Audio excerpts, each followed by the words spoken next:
2 King chapter 16. In the 17th year of Pekah, son of Remaliah, Ahaz, son of Jotham, king of Judah, began to reign. Ahaz was 20 years old when he became king, and he reigned in Jerusalem 16 years. Unlike David, his father, he did not do what was right in the eyes of the Lord his God. He followed the ways of the kings of Israel and even sacrificed his son in the fire, engaging in detestable practices of the nations the Lord had driven out before the Israelites. He offered sacrifices and burned incense at the high places, on the hilltops, and under every spreading tree. Then Rezin, king of Aram, and Pekah, son of Remaliah, king of Israel, marched up to fight against Jerusalem and besieged Ahaz, but they could not overpower him. At that time, Rezin, king of Aram, recovered Elat for Aram by driving out the people of Judah. Edomites then moved into Elat and have lived there to this day.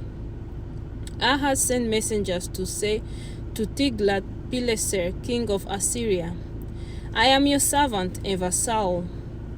Come up and save me out of the hand of the king of Aram and of the king of Israel, who are attacking me." And Ahaz took the silver and gold found in the temple of the Lord and in the treasuries of the royal palace, and sent it as a gift to the king of Assyria. The king of Assyria complied by attacking Damascus and capturing it. He deported its inhabitants to Kir and put Rezin to death. Then King Ahaz went to Damascus to meet Tiglath-Pileser, king of Assyria.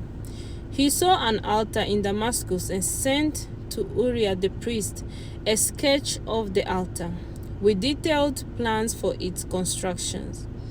So Uriah the priest built an altar in accordance with all the plans that King Ahaz had sent from Damascus, and finished it before King Ahaz returned. When the king came back from Damascus and saw the altar, he approached it and presented offerings on it. He offered up his burnt offering and grain offering, poured out his drink offering, and splashed the blood of his fellowship offerings against the altar.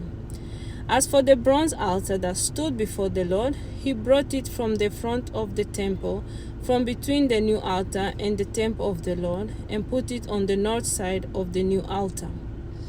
King Ahaz then gave these orders to Uriah the priest: "On the large new altar, offer the morning burnt offering and the evening grain offering, the king's burnt offering and his grain offering, and the burnt offering of all the people of the land, and their grain offering and their drink offering.